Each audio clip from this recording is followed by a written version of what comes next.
할렐루야. 우리 옆에 분과 신앙 고백하겠습니다. 예수님은 그리스도 모든 문제 해결자입니다. 다시 인사합니다. 오직 복음으로 인생 포럼하는 제자입니다. 교회 와서 불신앙 포럼 하지 말고 언약 붙들고 기도 응답 받은 거 포럼해서 실제적으로 옆에 분들이 은혜 받고 살아나기를 주님의 이름으로 축원합니다. 교회 오면은 불신자도 은혜 받는 말씀들이 있습니다. 어쩌면 오늘 이 말씀은 불신자가 잘 알고 불신자가 좋아하는 그러한 말씀일 수도 있습니다. 특별히 깐디 같은 분들은 실제적으로 성경에 엄청난 영향을 받았습니다. 그래서 이런 말씀을 아주 좋아하고 무저항주의로 그러면서 영국에 대해서 독립운동을 펼친 인도의 지도자입니다. 그러나 성도가 알아야 될 사실을 모르고 좋아하는 그러한 사람들인 것입니다. 성경에는 성도만 아는 말씀들이 있습니다. 성도가 은혜 받는 말씀들이 있습니다. 불신자는 도저히 알아듣지를 못하는 겁니다. 어쩌면은 하나님 나라 이 얘기했었을 적에는 성도는 알아듣지만은 불신자들은 잘 알아듣지를 못합니다. 우리가 잠언서나 전도서를 보면은 불신자가 좋아하는 말들이 많아요. 여간 육선이 가득하더라도 채소 갖고 먹으면서 싸우지 않는 것이 좋다. 고기 먹고 싸우는 것보다는 채소 먹고 화목하는 것이 좋다. 이런 얘기는 불신자가 버뜩 알아듣겠지요. 그러나 십자가 얘기하면은 불신자는 알아듣지 못합니다. 그래서 깐디는 육신적인 인도의 해방만을 주장했었지 방법으로는 무저항으로 했지만은 하나님 나라에 대해서는 잘 모르는 것이지요. 때로는 성도도 알지 못하는 그러한 내용도 없잖아 있는 것입니다. 그래서 설교가 필요한 것이고, 그래서 주님은 따로 제자를 불러가지고 너희가 알지 못하느냐 하면서 하신 말씀입니다. 오늘 우리는 가장 중요한 핵심을 늘 붙들고 거기에 대한 비밀을 알아야 되는 것입니다. 그게 그리스도와 하나님 나라와 오직 성령 충만입니다. 다른 거는 대강 알아도 됩니다. 그러나 그리스도가 오신 거, 왜 오셨느냐? 하나님 나라 회복하기 위해서 왔다. 하나님 나라를 어떻게 회복하느냐? 우리 노력 가지고는 안 된다. 우리 힘 가지고는 안 된다.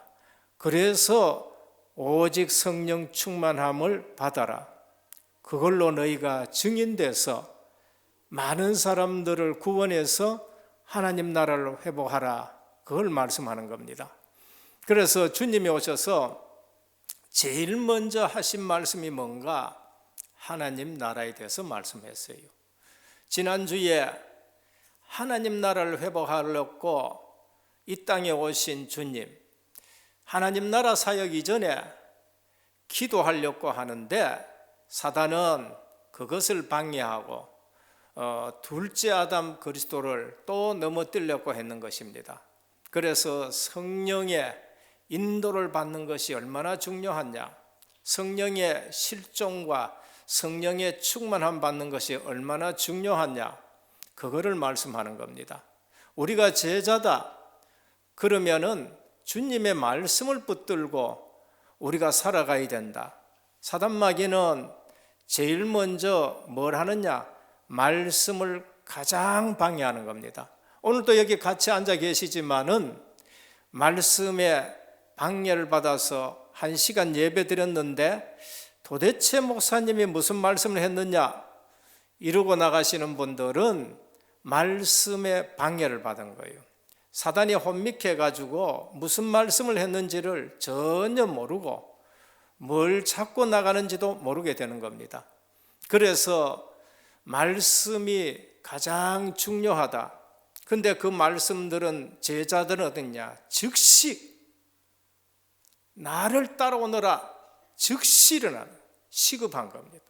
그래서 우리는 오늘 또 주님이 오셔서 가장 중요한 것이 뭔가?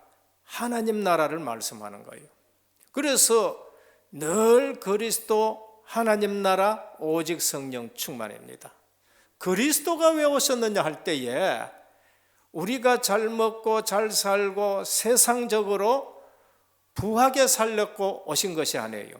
그럴 것 같으면은 삼성에 가면은 훨씬 더 잘 돼요. 그럴 것 같으면은 정치로 가면은 높은 지위에 더 잘 올라가요. 그리스도가 오신 것은 그것 때문에 아니에요. 하나님 나라를 회복하기 위해서 그래요. 그래서 오늘 또 시험에 이기신 주님이 마태복음 4장에 보면은 이기시고 바로 회개하라 천국이 가까웠다고 말씀하셨어요. 우리 주님의 말씀이 전부 하나님 나라에 초점 맞춘 것입니다. 그리고 오늘 또 주님은 산에 올라가 가지고 많은 사람들 앞에서 뭐를 말씀하셨느냐? 하나님 나라를 말씀하는 거예요. 첫 번째 메시지가 하나님 나라예요. 마지막에 8번째 복 있는 사람도 하나님 나라에 대해서 말씀하는 거예요. 그리고 마태복음 13장에 보면은 수많은 비유 들면서 그 비유를 주제가 뭐냐? 하나님 나라입니다. 천국은 마치 씨 뿌리는 자와 같다. 그리고 십자가 지시고 부활하셔서 감람산에서 40일 동안 하신 말씀이 하나님 나라인 것입니다. 그래서 우리는 주님의 관심이 뭔가? 주님이 뭐하러 오셨는가? 주님이 제일 많이 하신 말씀이 뭔가? 하나님 나라예요. 그런데 불신자는 이 사실을 모르는 겁니다. 성도들 중에도 지난주에 말씀드렸지만은 영적인 사실은 전혀 감각이 없으시고 예수를 믿는데 부자 되는 거, 그 다음에 또 건강한 거, 출세하는 거, 우리 자식이 잘 되는 거 좋습니다. 다 그렇게 돼야 됩니다. 또 복음만에서는 그러한 축복도 있습니다. 그러나 거기에 이전에 뭐가 되어 있느냐? 하나님 나라가 뭔지를 우리에게 말씀하는 겁니다. 그래서 오늘 우리 주님께서는 또 하나님 나라에 대해서 말씀을 하는 거예요. 그래서 마태복음 5장의 이 말씀은 우리가 산상수훈이라고도 말합니다. 너무나도 귀한 말씀이기에 산상보훈이라고도 말씀합니다. 그리고 신학적으로는 기독교의 대헌장이라 그렇게 말씀을 하고 있습니다. 그래서 불신자 중에서도 이 말씀을 굉장히 좋아하는 사람들이 있습니다. 그러면은 성도는 당연히 이 말씀을 우리가 깊이 묵상하면서 주신 말씀을 우리가 다시 한번 깊이 새겨야 되겠습니다. 그런데 이 산상보훈의 위치부터 한번 우리가 확인하셔야 돼요. 이 말씀의 위치가 뭔가? 우리는 이 말씀을 대할 때에 자칫 잘못하면은 도저히 살 수 없겠구나, 너무 차원이 높구나 이렇게 생각할 수 있습니다. 우리는 출애굽기에 돌아가면은 하나님이 400년 동안 애굽에서 종살이하는 자들에게 하나님이 모세를 보내가지고 복음 하나를 설명해요. 피 언약을 말씀합니다. 희생 제사를 드려라. 출애굽기 12장에 유월절 어린 양 피를 문설주에 발라라. 예수 그리스도의 십자가를 예표하는 겁니다. 그 피로 너희 죄가 사함을 받고 그 피 있는 자에게는 세상에 임하는 모든 심판이 넘어간다. 그 피가 발릴 때에 사단의 권세는 깨어진다. 애굽의 장자 죽는 것은 사단의 권세가 깨어지는 걸 말하는 거예요. 그러면서 힘이 없어. 그러면서 출애굽 구원입니다. 그리고 홍해를 건너가요. 그거는 세례받는 것입니다. 그리고는 다시는 애굽으로 돌아가지 못합니다. 애굽 돌아봐도 애굽을 돌아보고 애굽 생각해도 절대 애굽으로 돌아가지 못하는 거예요. 그걸 구원이라고 말씀합니다. 오늘 저와 여러분들이 예수 그리스도의 피 공로를 믿고 그리고 세례를 받았고 그러면 하나님의 자녀로 절대 세상으로 돌아갈 수 없는 줄 믿으시길 바랍니다. 그게 구원이라는 거예요. 구원받게 해놔놓고 하나님이 시내산에서 모세를 중간에 세우셔서 뭐를 주느냐? 십계명을 줘요. 계명입니다. 모세는 누구를 상징하느냐? 우리와 하나님 사이에 예수 그리스도를 예표하는 사람이 모세인 것입니다. 그래서 그들에게 십계명을 주는데 너희는 나 외에 다른 신을 내게 있게 하지 말지니라. 너를 위하여 우상을 만들지 말라. 그러면서 여호와 하나님의 이름을 망령되이 일컬지 말라. 안식일을 기억하여 그날을 거룩하게 지키라. 내 부모를 공경하라. 살인하지 말라. 10가지 계명을 주십니다. 그러면은 그 계명을 주실 때에 하나님이 이거를 지켜야 구원시킨다. 그 말씀 아니에요. 이 계명을 줄 때에 하나님 뭐라 그러셨느냐? 나는 너를 애굽 땅 종되었던 곳에서 인도해낸 여호와로라고 말씀하는 거예요. 십계명은 구원받은 자에게 주시는 계명이에요. 그게 삶의 기준이 되는 겁니다. 그게 하나님의 백성의 기준이고 그것을 기준으로 해서 살아가고 하나님의 백성답게 살기 위해서 계명을 주신 거예요. 그러면 오늘 이 본문도 마찬가지입니다. 그리스도가 오셔서 우리를 구원시키십니다. 회개하라, 천국이 가까워왔다. 그러면서 주님 앞으로 돌아오는 사람들이 많이 있었습니다. 그들을 산 위에 데리고 가가지고 주신 말씀인데 이 말씀의 위치는 구약의 십계명 준 것 같이 하나님 나라의 대헌장으로 우리에게 주시는 거예요. 그래서 오늘 또 우리에게 주시는 구속사적 의의는 뭐냐? 이스라엘 백성 애굽에서 노예로부터 구원하시고 특별한 백성으로 삼으신 후 율법을 주신 것처럼 행동 지침이지요. 행위로서 구원 얻는 것이 아니라 자녀가 됐기 때문에 자녀답게 살도록 주신 것입니다. 같은 의미예요. 새로이 탄생할 복음 공동체, 천국, 하나님의 나라, 교회, 곧 교회의 행동 기준을 주신 것이 산상수훈이요 기독교의 대헌장이 되는 것입니다. 그래서 오늘 또 우리는 산상수훈이 제시하는 윤리 기준은 세상의 이상적인 인간상이 아니라 은혜로서 하나님 나라의 시민권을 가진 자라는 것을 확인시키시고 그렇게 살아가도록 주시는 것입니다. 산상수훈에 제시된 것은 우리는 은혜가 아니면 도저히 살 수 없다. 그리고 우리는 은혜로서 늘 하나님을 바라보면서 하나님과 관계가 깨끗해야 되는 것이고 그리고서 하나님을 사모해야 되는 것이고 그것을 우리에게 말합니다. 그래서 오늘 또 무리와 제자들에게 주님이 가르치시는 것인데 제목은 하나님 나라의 새로운 기준인 것입니다. 그래서 첫 번째입니다. 오늘 우리는 불신자들이 도저히 알 수 없는 하나님의 나라, 이 부분을 회복시키기 위해서 그리스도가 오셨는데 늘 말씀드립니다. 왜 오셨느냐? 하나님 나라 회복하기 위해서. 그러면 하나님 나라 회복하려면은 누구를 구원해야 되느냐?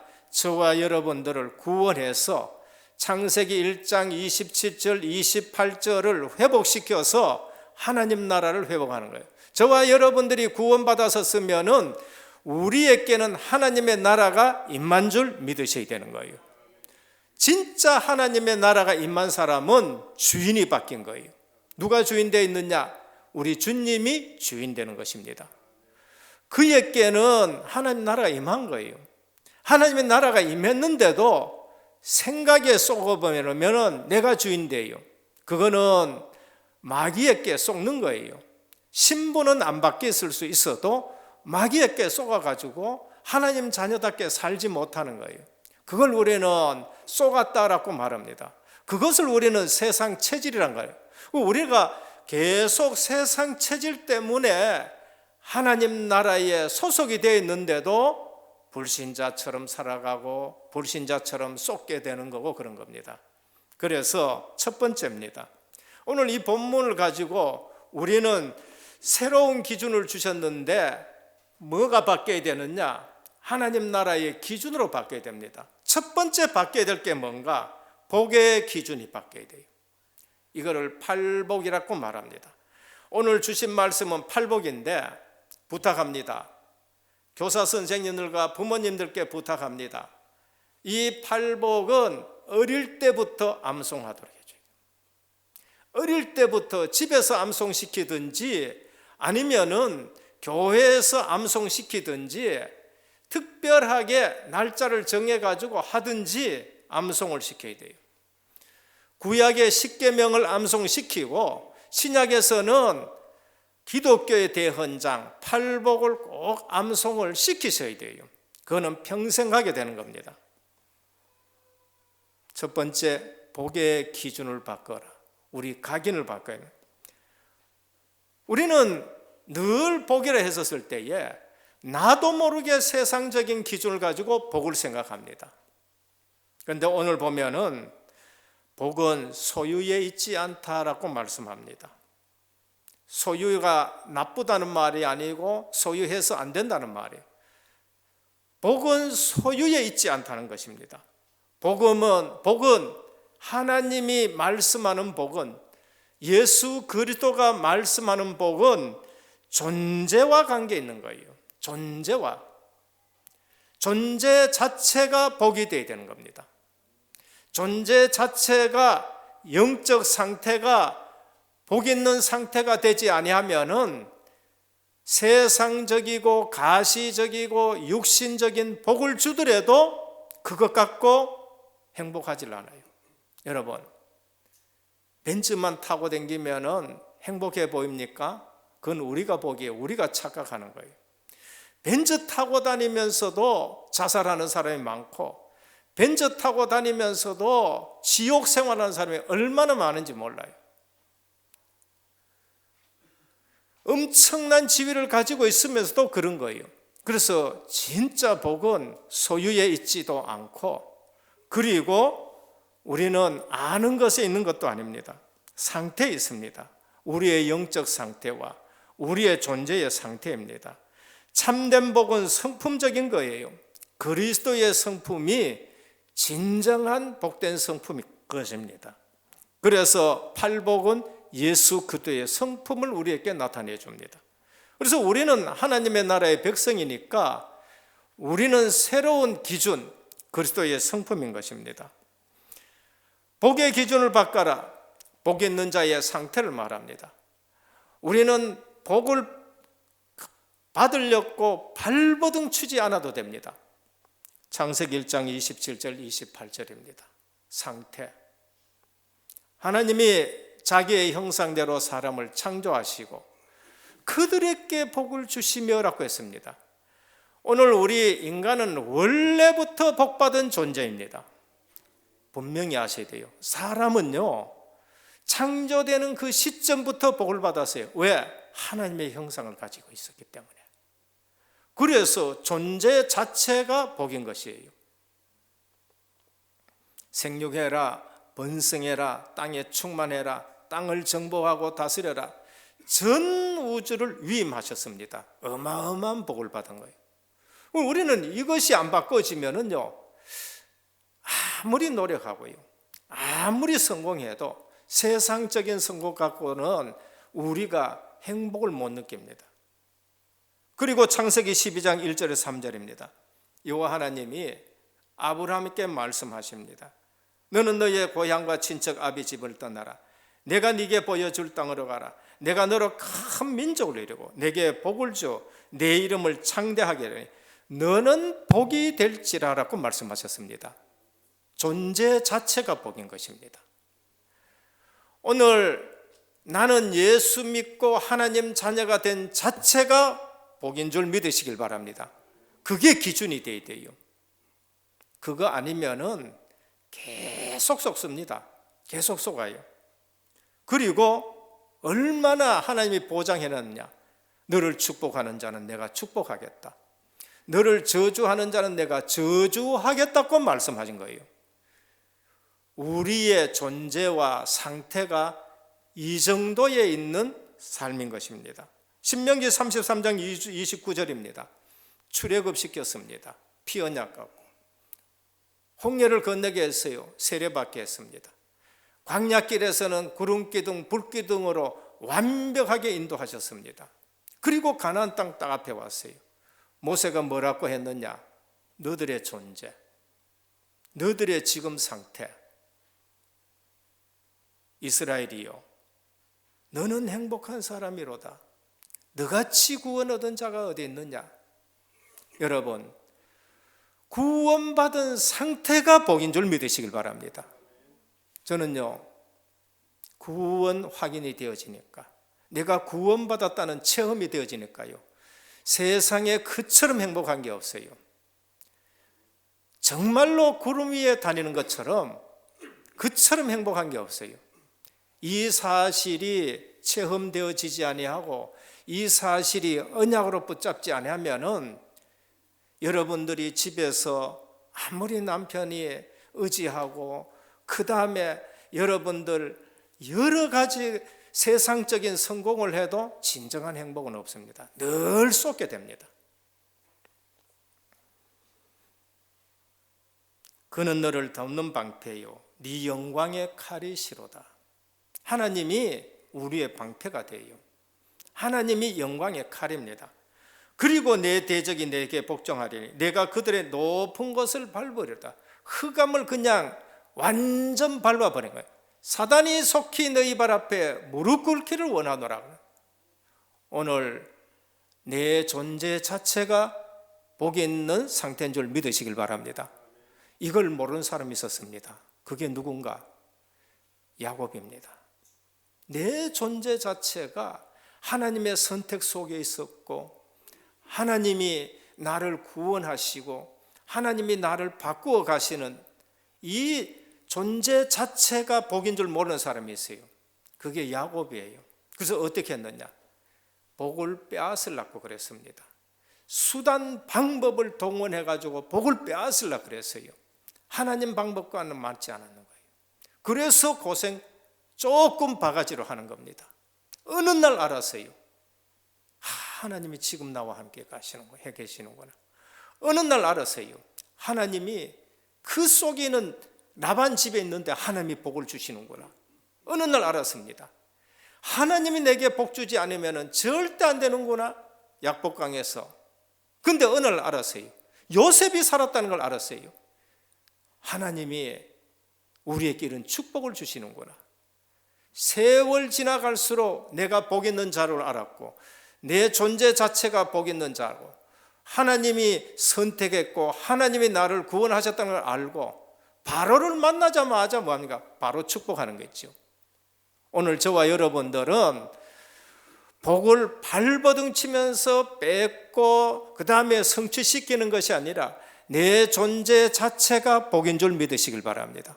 그래서 모세가 뭐니까 이스라엘이여 너희는 행복한 자로다. 너같이 구원 얻은 자가 됐느냐? 그러면 시편은 우리의 고백입니다. 뭐라고 했느냐? 이미 복이 있는 상태예요. 복이 있는 사람은 그래. 복 받을 사람 말고, 너희 복 받기 위해서는 말씀을 그 다음에 불신자처럼 이렇게 하지 말고, 그거 아니에요. 우리는 복이 있으니까 불신자처럼 오만한 자리에 죄인의 길에 안 선다고 그렇게 말씀하는 거예요. 복 있는 자의 상태를 말씀하는 겁니다. 그리고 나서 뭐하냐? 그는 시냇가에 심겨진 나무가 시절을 쫓아 과실을 맺으며 그랬어요. 그럼 뭐를 말합니까? 시냇가에 심겨졌다는 말은 생명의 복음에 뿌리 내려졌다는 겁니다. 애굽에서 뽑아가지고 복음이 흐르는 곳에 심겨놓은 상태가 복인 줄 믿으시길 바랍니다. 오늘 우리는 복이 뭔지를 알아야 돼요. 구원받은 것이 복이고, 내가 하나님의 자녀가 된 것이 복이고, 이 사실이 기준이 안 되어지면은요, 어느 것을 가지고도 여러분은 행복하지 않습니다. 언제든지 놀이객감 될 수밖에 없는 것이 성도들의 신앙생활이라는 거예요. 그래서 신명기 28장 1절에서 6절이 뭡니까? 그 복 있는 사람은 말씀을 붙들고 움직인다는 거예요. 그러면은 하나님이 들어가도 복을 받고 나가도 복을 받고, 너무나도 좋아하는 말씀이죠. 요한계시록 14장 13절입니다. 또 내가 들으니 하늘의 음성이 나서 이르되 기록하라. 지금 이후로는 주 안에서 죽는 자들은 복이 있도다. 우린 죽는 것까지도 복인 것입니다. 어떤 분들은 죽으면서까지 복 있는 죽음을 죽어요. 어떻게 돌아가시느냐? 자녀들이 전부 예수 믿게 하는 거 있죠. 그 얼마나 큰 복인지 몰라요. 어떤 분들은 유언을까지도 예수 믿도록 유언까지 하고 가는 거예요. 그렇지 않아도 예수 믿는 사람이 죽는 것을 우리 주님은 귀하게 보신다고 말씀하셨어요. 그처럼 우리 자신이 복등거리고 복의 근원이다, 그렇게 말씀합니다. 오늘 또 이 본문을 통해서 복이 있다, 복이 있다, 복이 있다. 우리가 지금 생각하는 그 기준의 복 말고 완전 복의 기준을 바꾸어지기를 주님의 축원합니다. 복에 대한 개념이 바뀌어야 돼요. 나는 행복하다, 소유의 개념이 아니고, 그렇다고 소유하지 말라는 말이 아닙니다. 상태의 개념입니다. 보이는 것이 기준이 아니고 안 보이는 복이 너무나도 귀중한 겁니다. 그게 뭔가? 내 신분이요, 하나님이 주신 권세요. 그리고 그거를 누리는 거예요. 신분을 누리고 권세를 누리는 것, 그게 삶인 것입니다. 둘째입니다. 오늘 산상보훈입니다. 팔복입니다. 심령이 가난한 자라고 말했습니다. 가난한데 무슨 복이냐? 심령을 말씀했습니다. 오늘 하나님 앞에서 영적으로 나는 거지다. 내가 알고 보니까 하나님 앞에서 나는 영적으로 거지다. 심령이 가난하지 않는 것은 뭐냐? 세상 것 가지고 있어서 영적으로 눈이 어두운 것, 그거는 큰 문제라는 거예요. 세상 것이 없어서 영적으로 눈이 밝은 것, 내가 영적으로 우리는 거지구나. 그런데 세상 것이 없어가지고 날마다 불평한다, 그거는 심령이 가난한 거 아니에요. 부자라도요, 이 물질 가지고는 나는 안 됩니다. 하나님이 내 속을 채워주셔야 됩니다. 그 사람이 심령이 가난한 사람입니다.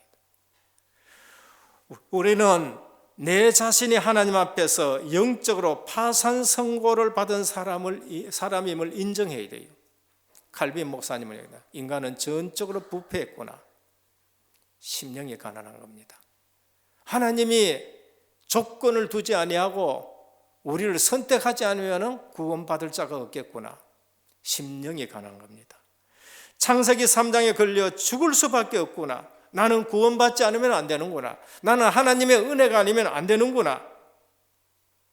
이것이 심령이 가난한 자입니다. 여기에 하나님은 반드시 은혜를 주시는 것입니다. 우리는 우리 마음이 세상 것으로 가득 차서 하나님의 은혜가 필요 없다. 그것은 심령이 가난한 자가 아닙니다. 세상 것이 있더라도 이것 가지고는 안 돼. 나는 하나님이 필요하다. 그것이 심령이 가난한 자입니다. 천국이 저희 것이미요 하나님의 나라가 그에게 주어지는 겁니다. 애통하는 자가 복이 있다고 말씀합니다. 애통은 뭐냐? 나의 죄를 보고 현장의 죄를 보고 그러면서 가슴 아파하는 거, 이 나라의 문제를 보고 교회의 문제를 보고 가슴 아파하는 거, 죄라는 문제에 대해 하나님 앞에 큰 슬픔을 느끼고 애통하는 자입니다. 다윗은 애통했었습니다. 얼마나 애통했느냐? 침대가 썩을 만큼 애통했습니다. 시편 51편입니다. 우슬초로 나를 깨끗게 하시옵소서. 내가 정하리이다. 오늘 온유한 자는 복이 있다고 말씀했습니다. 부드러우나 절대 약하지 않는 사람이 온유한 자입니다. 원어의 뜻은 주인의 손에 잘 길들여진 말을 말합니다. 온유하다, 성격이 좋다는 말이 아닙니다. 성격이 안 좋아도 하나님의 말씀에 길들여진 자, 야생만데 주인의 말에 길들여진 자, 온유한 자인 것입니다. 그래서 모세는 과격한 행동이 좀 있었습니다. 그런데 어느 날 모세는 하나님의 말씀에 길들여졌습니다. 못 가겠다. 내가 너와 함께 하겠다. 입을 누가 지었느냐? 죽을래? 이래가지고 모세가 가게 됩니다. 그런데 하나님 말씀에 잘 길들여졌어요. 민수기 12장 3절에 하나님이 이래 말씀합니다. 이 사람 모세는 온유함이 지면의 모든 사람보다 승하다, 더 높다라고 그래 말씀했어요. 오늘 저와 여러분들이 하나님의 말씀에 길들여지기를 축원합니다. 그 사람에게는 뭐를 주느냐? 땅을 기업으로 준다 했어요. 다스릴 수 있는 권세가 줍니다. 하나님 나라에 땅을 주겠다. 세상을 다스리게 하겠다. 긍휼히 여기는 자는 복이 있습니다. 타인의 처지를 자기의 처지처럼 여기고 도와주는 겁니다. 세리와 창녀 긍휼을 여겼습니다. 주님이 그들을 긍휼히 여겼습니다. 긍휼히 여기는 자는 주님의 마음을 가진 자인 겁니다. 복음을 참으로 알면은 긍휼히 여겨집니다. 왜? 내가 그 자리에 있었기 때문에, 내가 그 은혜를 받았기 때문에 이해할 수 있고 긍휼히 여기는, 그러면은 하나님의 긍휼을 더욱더 체험하게 되는 겁니다. 그리고 마음이 청결한 자는 복이 있나니 하나님을 볼 것이며 그랬습니다. 우리가 하나님 보는 거 얼마나 큰 축복입니까? 하나님 봤다, 끝입니다. 도마가 그랬습니다. 주님, 아버지를 우리에게 보여주시옵소서. 주님이 그랬습니다. 내가 너희와 이처럼 오래 있었는데 아버지를 보여달라 하느냐? 예수 그리스도가 하나님이십니다. 우리가 진짜 주님을 바라볼 때는 어린아이 같은 심령이 되면 됩니다. 순수한 심령이 되면 됩니다. 세상 것으로 자꾸 채워지면은 하나님이 계시는데도 안 보여지는 것이요. 마음이 청결하다, 늘 주님 앞에서 우리 자신을 깨끗게 하는 것입니다. 가장 진실하게 되는 것입니다. 그래서 진실한 기도를 드리면은요, 하나님이 보입니다. 어떻게 보여요? 마음의 눈으로 보여요. 믿음의 눈으로 보이게 되는 겁니다. 화평케 하는 자는 복이 있다고 했습니다. 화평케 하는 것은 예수 그리스도의 사역의 중심입니다. 오늘 저와 여러분들이 다니면은 교회가 하나 되어지는 사역이 되시기를 주님을 축원합니다. 여러분들이 다니면은 하나님 만나지 못한 사람이 하나님 만나게 되어지는 화평을 이루는 사역이 되어야 돼요. 이 사역은 그리스도의 중심 사역입니다. 골로새 1장 20절입니다.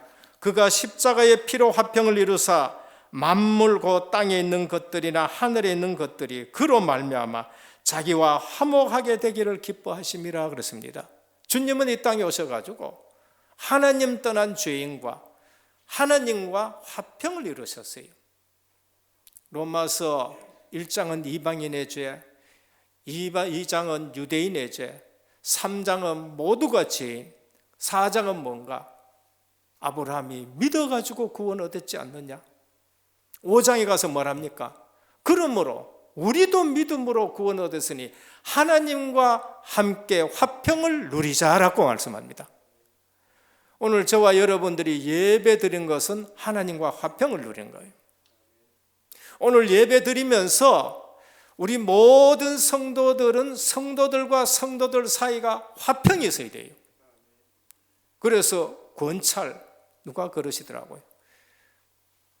우리 동기 목사님들에서 여자분들은 권찰하다가 권사가 되기도 하고 한데 남자분들은 서리 집사에서 그 중간에 뭐 없냐 그러더라고.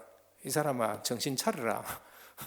권찰은 서리 집사하고 권사하고 중간에 있는 것이 아니고 서리 집사도 권찰할 수 있고 안수 집사도 권찰할 수 있다. 권찰이라는 것은 다니면서 살피고 권면해서 세워주고 하나 되게 하는 것이 권찰이다.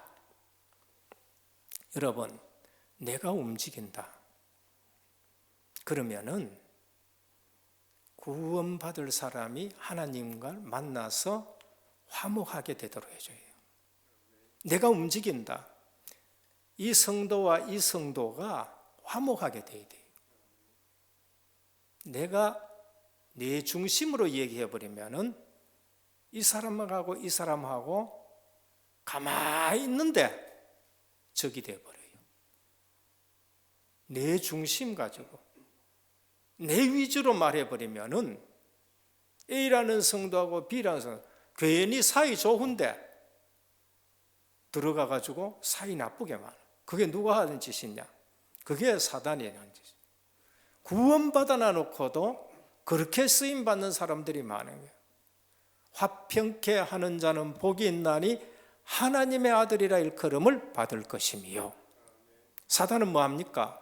늘 화목을 깨버립니다. 사단은 뭐 하느냐?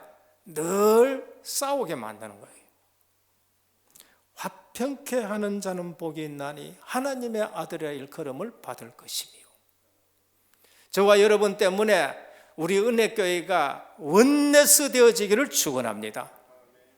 원네스가 되는 사역을 하셔야 돼요. 의를 위하여 핍박을 받은 자는 천국이 저희 것이니라. 주님의 제자 될 자의 기준의 결론인 것이 뭔가? 의를 위하여 핍박을. 제자는 핍박받을 각오를 하셔야 돼요. 핍박이 있다. 거기에는 제자가 나오는 것입니다. 그 집에 핍박이 있다. 그 집에서 제자가 나와요. 사도행전 13장에 두아디라 성입니까? 거기 굉장히 핍박이 있어요. 거기서 디모데가 나왔는 거예요. 초대교회에 250년 동안 핍박이 있었다. 거기에는 제자들만 오는 거예요. 의를 위하여 핍박을 받은 자는 복이 있나니 천국이 저희 것임이라 라고 하셨습니다. 오늘 우리는 이 본문은 새로운 기준이 되는 거예요. 십계명을 주셨듯이 천국 시민권의 수준은 이런 것이다. 천국 백성의 기준은 이러한 기준을 두고 살아간다. 세상적인 윤리 기준이 아니고 하나님 나라의 기준을 말씀합니다. 마지막 세 번째입니다. 무리가 있고 제자가 있습니다. 기독교에서는 무리와 제자의 흐름이 있습니다. 예수님은 무리를 무시한 적은 한 번도 없습니다. 예수님께 오는 모든 사람을 우리 주님은 먹이시고 그러면서 따뜻하게 대해 주셨습니다. 그래서 우리는 무리 제자 구분 짓지 말아요. 차별해서는 안 됩니다. 예수님은 언제나 물이라고 무시하지 않으시고 품어주셨습니다. 그러나 예수님은 무리로 놔두지 않고 그 중에서 제자 훈련을 시킨 것입니다. 그래서 제자 중심으로 교회가 세워졌을 때에 그 교회가 든든히 선 거예요. 무리 중심으로 교회가 세워지면 어느 날 교회는 무너지는 거예요. 그래서 주님은 무리를 위해서도 제자를 세우고 교회를 위해서도 제자를 세워요. 저와 여러분들 이 시대에 왜 다락방 교회에 훈련을 받게 하시고 계속 훈련을 시키느냐? 제자 훈련인 줄 믿으시길 바랍니다. 제자가 되셔야 돼요. 절대 제자가 되셔야 되고 언약 제자가 되셔야 되고 전도 제자가 되셔야 돼요. 제 삶은 예전에는 무리의 신앙이 있었습니다. 이 말에 흔들리고 시험 들고 교회의 이 모습을 비판하고, 그러나 훈련받는 중에 제자는 그런 것이 아니다라는 것이 제게 고쳐지게 되고 회개하게 됐습니다. 초대교회는 바리새인이라는 무리 속에서 초대교회를 주님은 뽑아냈었습니다. 천주교에서 개혁교회를 하나님이 뽑아내셨습니다. 오늘날 전도하는 교회에서 전도자를 뽑아낸 것이 무디의 사역이었습니다.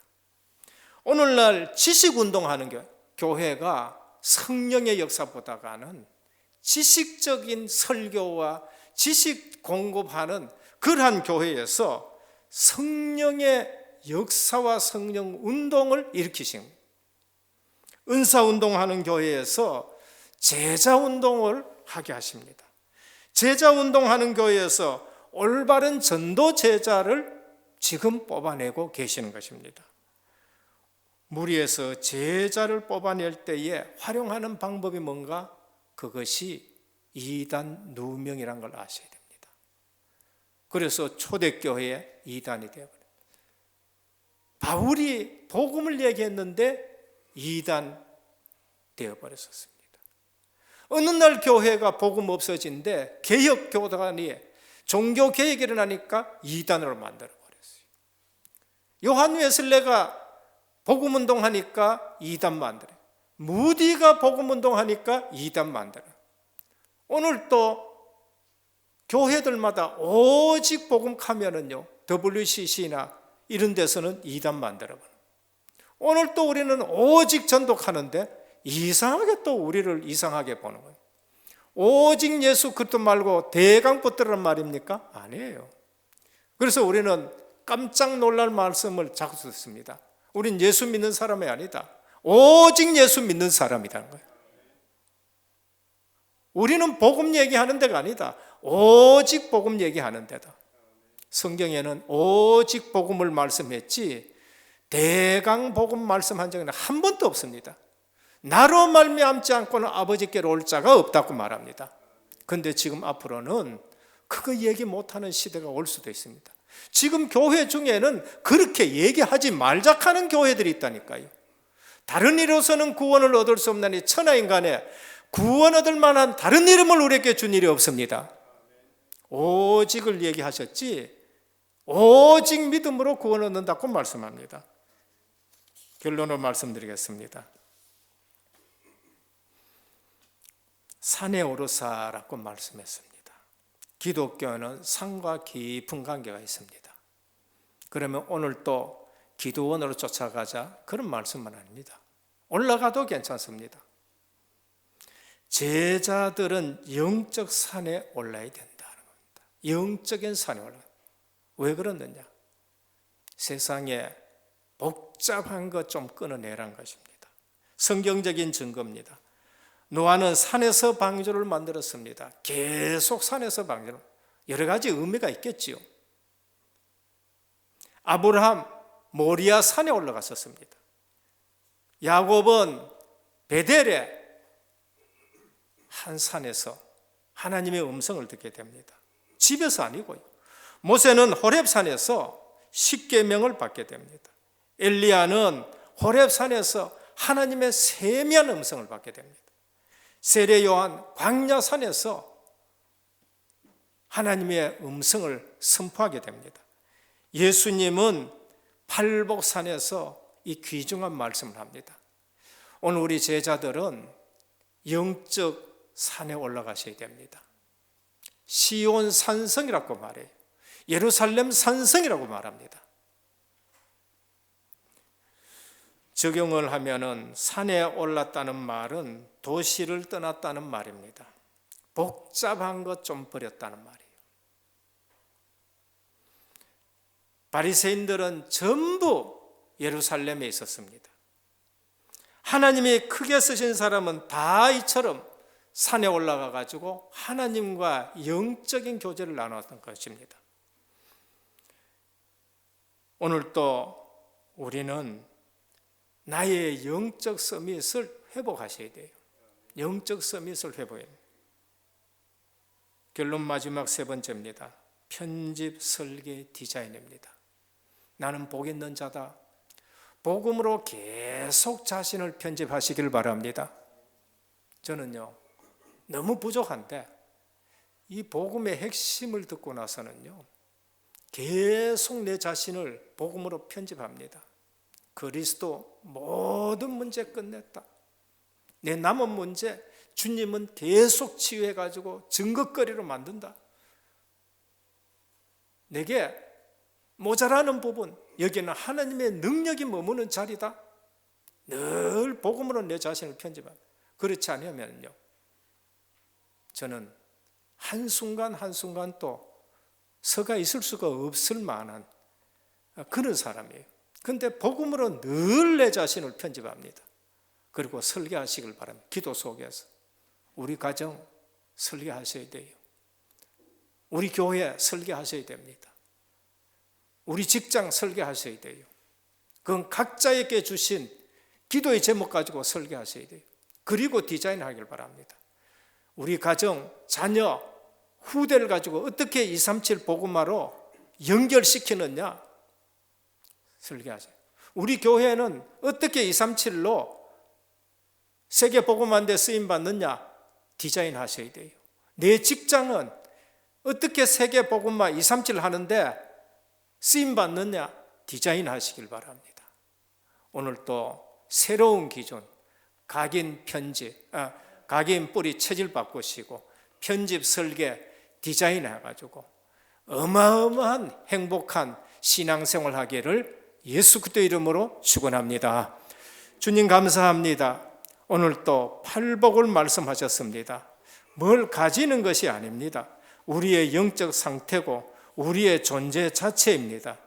엄청난 복을 받아놓고도 세상 기준 때문에 또 속고 또 속고 합니다. 하나님, 오늘 또 우리의 존재와 영적 상태가 너같이 구원받은 자가 누구냐는 것을 알게 하여 주옵시고, 오늘 또 우리는 말씀으로 편집하고 설계하고 디자인하는 귀한 시간 되게 하옵소서. 예수 그리스도 이름으로 간절히 기도드립니다. 아멘.